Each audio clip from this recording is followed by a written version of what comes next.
So today I'm talking about the 80-20 law and how it applies to health and fitness. So if you're someone who's into training, fitness, sports, endurance, all these types of things, keep on watching, keep on listening. Hopefully you find this useful.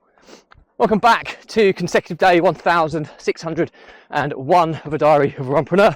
If you believe in my mission of saving the lives of children by attempting the ultimate ultra-marathon of run vlogging on consecutive days, barefoot style, the distance of a lap of the world, then do give this a subscribe, share, like and comment. More people we get in front of, more money we raise, more children's lives we save, which is why I do this every single day. Thank you as always, and let's get started.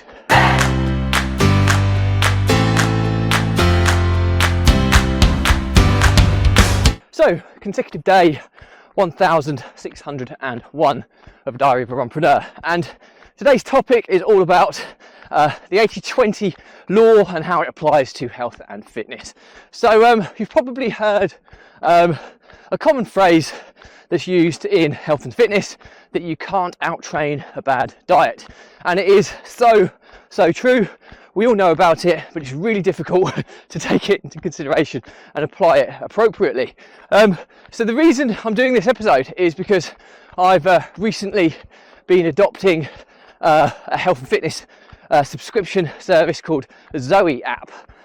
You're probably familiar with it in the UK, as their marketing campaign was pretty astronomical going back to during lockdown times in COVID. And basically what the process is that they analyse you. It's a home testing kit basically that you pay for, and then a subscription service for the ongoing app service.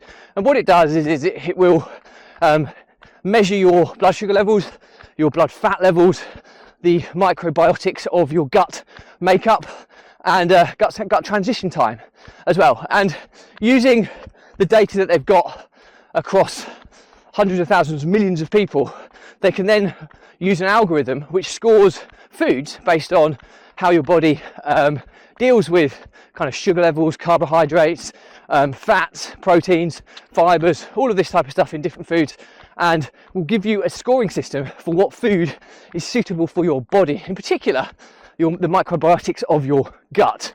Now I think ultimately we're learning more and more about the microbiotics of gut, and good bacteria, bad bacteria within your gut, and how it has an impact on the rest of your body. And historically we've all been kind of governed by generalized dieting, pretty generalized statements like you shouldn't eat ultra processed foods, you should eat less sugar, all these types of things that are pretty generalized. And then you've got all types of different diets that are generalized dieting for a generalized person. The problem being is that as people, we're not generalized, we're incredibly variable, and we all have a unique makeup. So the more data points we can get about our own makeup and how foods affect your makeup, the better. So yeah, that's the cut and thrust of. I've been using this service now for about probably 5 to 6 weeks, and it has been unbelievably life-changing for me, and I'll explain why in just a second. But before I get onto that, what does the 80-20 rule have to do with it? Well, the 80-20 law is Pareto's law, and if you're not familiar with it, it works in so many different ways. 80% of something impacts 20% of something. Or, so for example, you could say that 80% of your problems comes from 20% of your problem makers. Or in business terms, you could go that 80% of your profit comes from 20% of your customers, or you could be 80% of your cost base comes from 20% of your costs, and so forth. And bizarrely, it's incredibly accurate when you apply it to so many different things in life, including health and fitness. Now, there are varying different kind of ratios that people apply to this, but I think Pareto's law is never going to be too far away. As in, basically, when you're looking at health and fitness, your health and fitness is made up of 80% of it is made up from nutrition, 20% exercise, probably even less than that exercise. Yet we all spend huge amounts of money, hundreds of pounds a month or over the course of a year, on gym memberships, on sports club memberships, and all these sort of things to try and have a healthier, more active lifestyle, which is great. But then we completely neglect 80% of what is important, which is your nutrition, what you consume, your hydration. And it's flabbergasting that people put so much effort into health and fitness, but they don't put the effort where it should be. Now, I'm not saying in any way, shape or form don't exercise, because it only makes up 15 to 20% of health and fitness, but that's the reality of what it does. Yet, you know, here I am running on my 1,601st consecutive daily run, averaging 7.5 kilometers every single day. Yet it's only been the last 5 to 6 weeks that I've been focusing on what I consume. And if you want a good analogy with this, is treat it like a bonfire, right? And what you consume has an impact on how healthy the fire is, how much it burns, how much smoke it produces. So for example, if you're putting in to your body foods, you know, wholesome, healthy foods that are good for your body, it's like putting dry kindling or dry timber onto a fire. It will burn beautifully well. It will create a really vibrant, strong flame. There'll be limited smoke, and it just burns beautifully. But then you've also got the situation where you could chuck on a load of soggy, damp leaves onto the fire, which would be your kind of ultra processed foods, and the fire is going to splutter. It's going to struggle to keep afloat. It's going to kick off so much horrendous smoke, and that's the equivalent of putting poor nutrition into your body. And you know, what's going to give you the most energy levels? If you think of it as the old style kind of coal burn locomotive engines on a steam train, you know, that dry, you know, timber or kindling is going to give a really vibrant, powerful, energetic fire, which is going to propel the engine forwards at an amazing rate. Whereas if you chucked in the sodden wet leaves, damp wood or whatever, it's going to splutter, it's going to struggle, it's going to stop and start, it's going to struggle to keep going. And that's similar to what's going to happen to your energy levels and your health and well-being.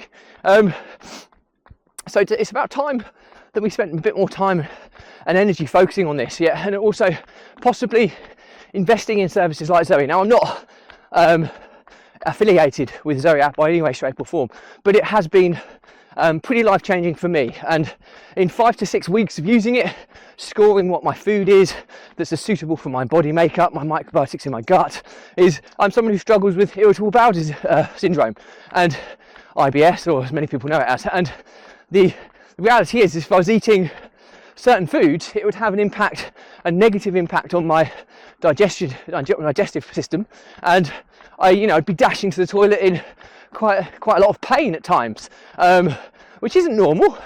A lot of people say, "Oh, I've got this condition," but they don't know what causes it and how they can kind of fix it. And ultimately, it comes down to diet. Now, since I've been doing this new process of putting foods into my system which are more suited to my body, I haven't had a single outburst of IBS. Secondly, my physical makeup. Now, I've always been pretty good in shape, but I'm a 42-year-old man, so my body makeup has been changing as I've been getting older. But since the last 5 to 6 weeks, I've noticed a considerable difference in definition in my muscle makeup, and I've done nothing additional to what I've been doing for the past 1,601 days. I run every day. I do some press-ups and some mountain climbers every day to work on my core and my kind of upper body strength, and I run. And the difference between what my body looks like now, fueling now, don't get me wrong, I'm not G.I. Joe by any stretch, but the definition I have now is greater than I've had in the past, and I've changed nothing but what I've consumed. I've always slept pretty well, so I wouldn't say my sleep is particularly improved. Emotionally, do I feel happier, less anxious? Possibly. I'm a bit uncertain on that one, but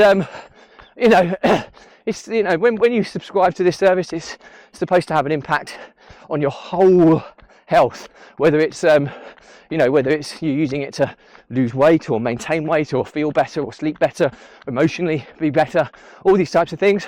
I can genuinely say that it's been life-changing from a digestive perspective, because I've had issues with that in the past, and certainly from a physical muscle definition perspective, I think I've shedded maybe half a kilo to a kilo, so I haven't lost a lot of weight, but my definition has gone significantly upwards in a positive way, which is great. So it has had a vast impact on me. I feel better. Like I say, I don't have these digestive problems, and it just goes to show again that you can't out-train a bad diet. So the notes from my diary today are simply this: you cannot out-train a bad diet. Now, a lot of people put a lot of effort into health and fitness, primarily the fitness aspect of it, doing regular exercise, doing regular sport, all these things that are so important, but they fail to realise that the 80-20 law, Pareto's law, 80% of health and fitness is what you consume, your nutrition, your hydration. 20% of it, or depending what you read, even less than that, is exercise and fitness. So we all spend hundreds of pounds on our gym memberships and sports clubs and that side of things, but we neglect 80% of the issue, which is what we consume.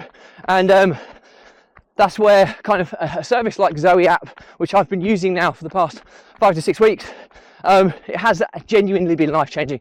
I'm not an affiliate or an advocate of, well, I am an advocate, I suppose, in terms of would I recommend it? Absolutely. Do I get any kickback or affiliate fee for doing so? No, I'm doing this completely from my own experience. I'm someone who has previously had digestive issues. Zoe App has completely transformed that for me. And in terms of physical fitness and muscle mass definition, I've seen a significant improvement in my muscle mass and physical definition in as little as 5 to 6 weeks. And I've done nothing different from an exercise and fitness perspective other than what I currently do. So some people swear by it gives them better sleep. Some people say they feel less anxious or emotionally in a better place.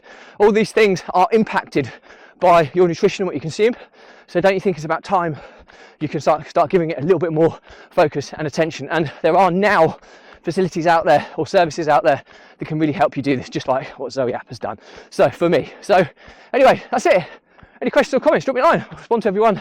Like I say, I get nothing from this other than hopefully sharing my experiences to help people in a positive way. So drop me a line, I'll respond to everyone. But do though remember, if you believe in my mission of saving the lives of children by attempting the ultimate ultra marathon of run vlogging on consecutive days, distance of lap of the world barefoot style, do give us a subscribe, share, like and comment. More people we get in front of, more money we raise, more children's lives we save, which is why I do this every single day. Thank you as always. Stay positive, stay happy. I'll see you again tomorrow.